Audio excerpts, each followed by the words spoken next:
NH-44 Kashmir ते कन्याकुमारी महामार्गावरील प्रमुख तीर्थस्थळे.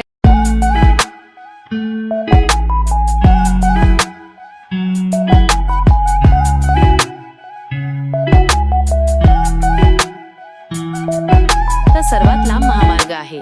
या 3700 किलोमीटरच्या प्रवासात अनेक अशी पावन तीर्थक्षेत्रे आहेत जिथे जाण्यासाठी आपल्याला फार दूर जाण्याची गरज नाही. चला तर मग गिअर्स बदला आणि अनुभवूया NH-44 वर वसलेला भारताचा आध्यात्मिक वारसा. नमस्कार मित्रांनो, द ग्रेट इंडियन ट्रॅव्हल मध्ये तुमचे स्वागत आहे. आज आपण अशा एका प्रवासावर निघणार आहोत जो भारताच्या दोन टोकांना जोडतोच, पण सोबतीलाच आपली प्राचीन संस्कृती आणि अध्यात्माची प्रचिती देतो. श्रीनगरमधील शंकराचार्य मंदिर हे अतिशय प्राचीन आणि ऐतिहासिक हिंदू मंदिर आहे.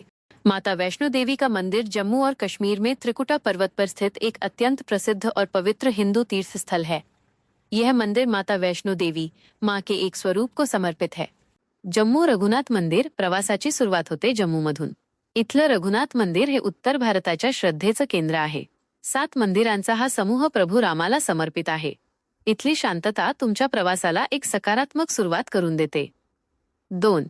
कुरुक्षेत्र. ब्रह्मसरोवर. पुढे आल्यावर लागते ती गीतेची भूमी. येथील ब्रह्मसरोवर पाहून मन प्रसन्न होतं. असं म्हणतात की इथे स्नान केल्याने अश्वमेध यज्ञाचं पुण्य मिळतं.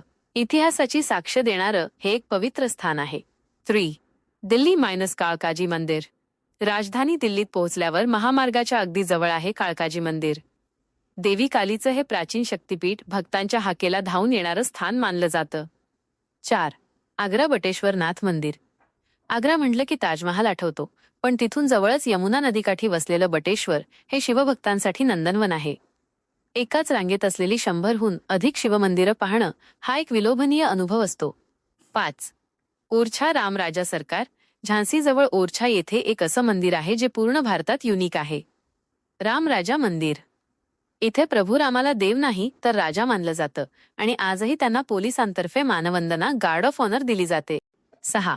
सागर लक्ष्मी नारायण मंदिर. मध्य प्रदेशातील सागरमध्ये डोंगरावर वसलेलं लक्ष्मी नारायण मंदिर हे निसर्ग आणि अध्यात्माचा संगम आहे.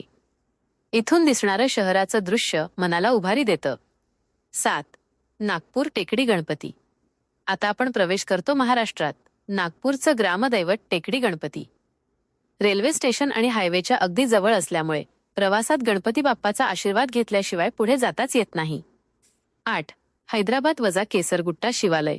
तेलंगणामध्ये पोहोचल्यावर केसरगुट्टा येथील प्राचीन शिवालय नक्की पहा. प्रभू रामाने स्वतः इथे शिवलिंगाची स्थापना केली होती अशी इथली आख्यायिका आहे. 9. कर्नूल अहोबिलम. अहोबिलम. आंध्र प्रदेशातलं अहोबिलम मंदिर हे भगवान नरसिंहाच्या 9 रूपांसाठी ओळखलं जातं. निसर्गाच्या कुशीत असलेलं हे एक प्राचीन वैष्णव तीर्थक्षेत्र आहे. 10.